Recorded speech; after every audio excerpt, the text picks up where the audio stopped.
We have all been there, waiting for something that feels like it will decide the direction of our lives.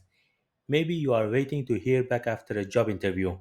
Maybe you are unsure whether your partner wants to stay or leave. Maybe you are looking at the world around you, the economy, politics, the news, and thinking, what's even coming next? You try to move on, but you can't. It's like your life is on pause. You can't plan, can't rest, can't stop thinking. You are living in limbo, in that painful, invisible space called uncertainty. And here is the truth: the human mind hates uncertainty more than it hates bad news. We can grieve bad news, we can adapt, but not knowing traps us in endless mental spinning.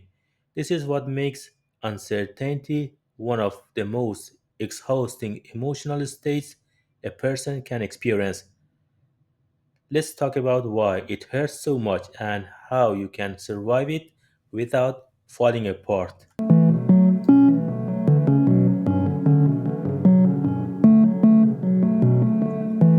Your brain is a prediction machine. It constantly tries to calculate what's next, where danger might be, what's safe, what's rewarding. When something is unpredictable, the brain goes into overdrive.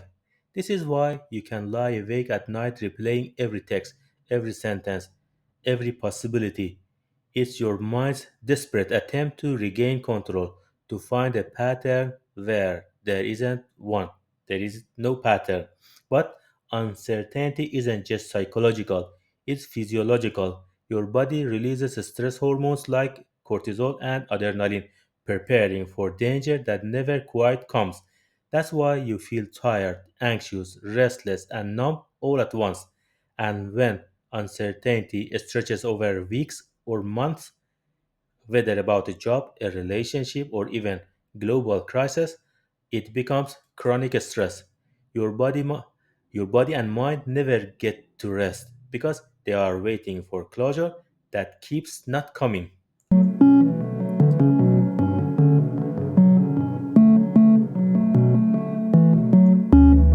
When life feels uncertain, our instinct is to fight for control. We replay events, we overthink, we try to figure out the future, but most of the time there is nothing to figure out, at least not yet. The paradox is that peace begins the moment you stop fighting reality. Acceptance doesn't mean you like what's happening, it just means you stop insisting that it should be different right now. Say to yourself, this is a season of not knowing. I don't have all the answers yet, and that's okay. That simple statement is a form of emotional grounding. You acknowledge the truth that right now life is ambiguous, and you give yourself permission to breathe inside that ambiguity.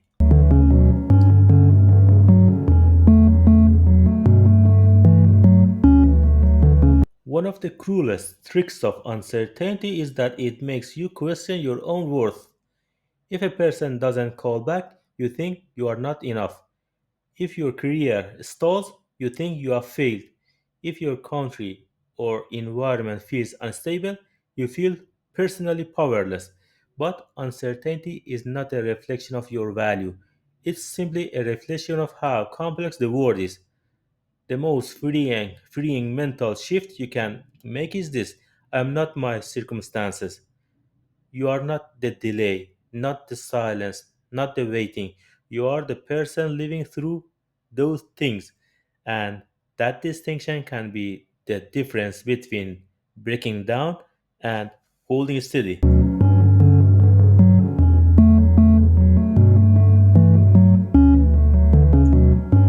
Uncertainty pulls us into the future, a place filled with what ifs.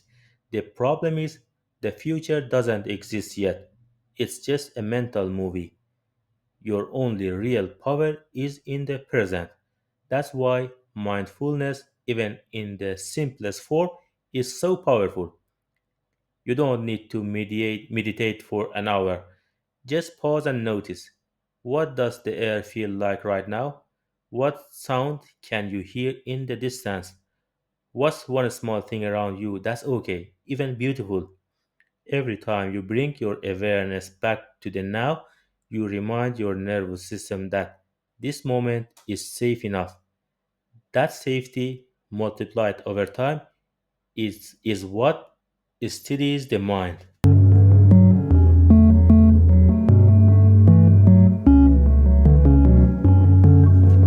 When the big things in life are unstable, it's crucial to find stability in small things.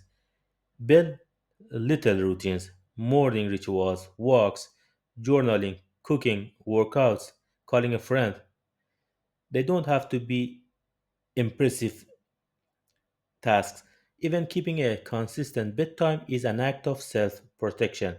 These small routines send your brain a quiet message: not everything is out of control. Psychologists call this with predictability within chaos. It helps you stay grounded even when the world outside is shifting. So find your islands of certainty, habits, people, spaces, or moments that remind you life still has order and meaning.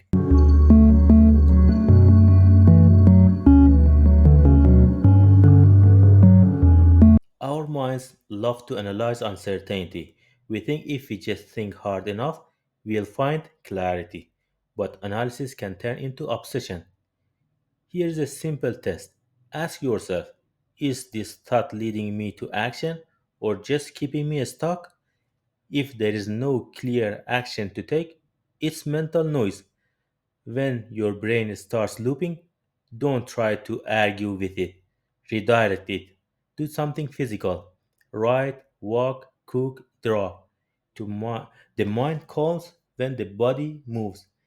Uncertainty isn't solved by thinking harder, it's survived by living anyway.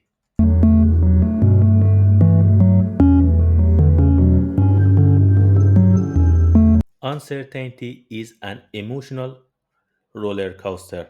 One day you are hopeful, the next you are angry, the next you feel nothing. It's tempting to suppress it, to distract yourself endlessly. But emotions that are suppressed don't disappear, they fester. So let them exist, name them. Say to yourself, I'm anxious, I'm sad, I'm angry because I can't control this. Naming an emotion actually activates the logical part of your brain and reduces its intensity, a proven neuroscience finding. You don't have to fix what you feel, you just have to witness it without judgment. That simple act transforms chaos into clarity.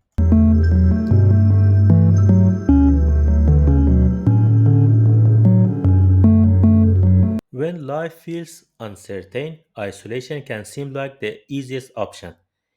You don't want to explain yourself, you don't want advice, but connection isn't about advice, it's about co regulation. Human nervous systems calm each other down. Talking to someone who simply listens reminds your brain that you are not alone in the storm, and that sense of togetherness makes uncertainty feel survivable. Whether it's a friend, family member, therapist, or even an online community, don't underestimate the healing power of being heard.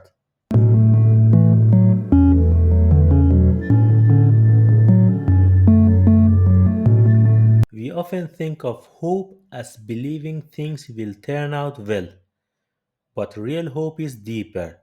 It is the quiet decision to keep showing up, even when you don't know how things will turn out. Hope doesn't mean optimism, it means endurance. It is saying, I will keep take care of myself even while I wait. I'll keep learning, moving, trying, not because I'm sure of success, but because it's who I want to be. This kind of hope is active, not passive. It's not about waiting for the storm to end, it's about learning how to dance in the rain.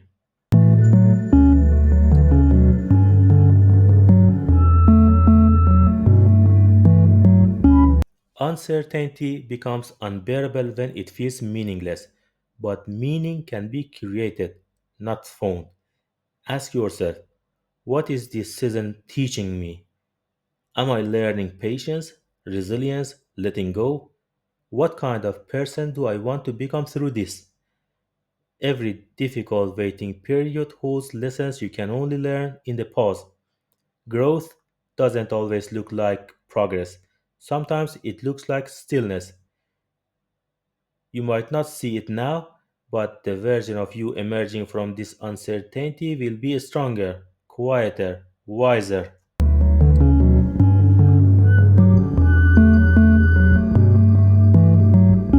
Mental stability depends on physical stability. Sleep, nutrition, and movement are not luxuries, they are survival tools.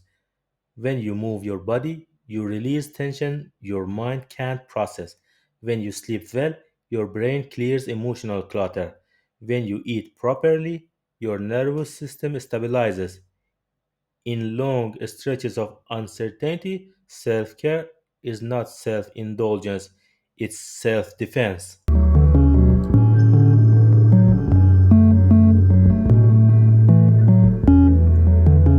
One of the hardest things about uncertainty is that it feels endless.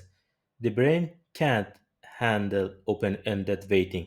So create temporary endings, short time frames that give a structure to your uncertainty. Say, for the next 2 weeks, I'm not going to worry about this decision. I'll revisit it on the 15th. That mental boundary tells your brain there will be a review point. It can rest for a while. This trick is simple but surprisingly effective. It helps you stop spiraling.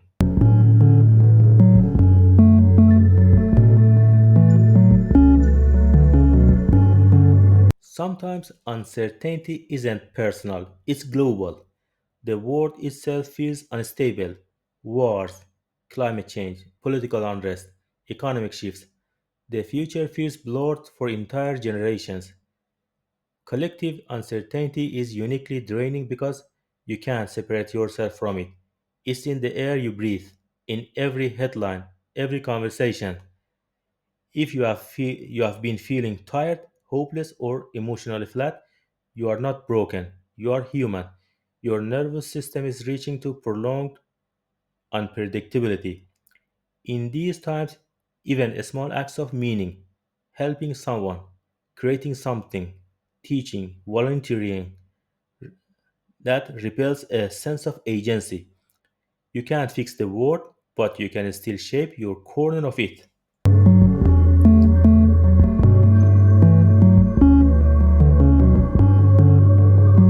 Some uncertainties can only be resolved by time. No amount of effort, prayer, or worry can speed it up. Healing, clarity, and answers often arrive quietly, long after we stop demanding them. So, part of living with uncertainty is trusting that time has its own intelligence. Your job is to stay alive, stay kind, stay present, so that when clarity finally arrives, you will be ready to receive it.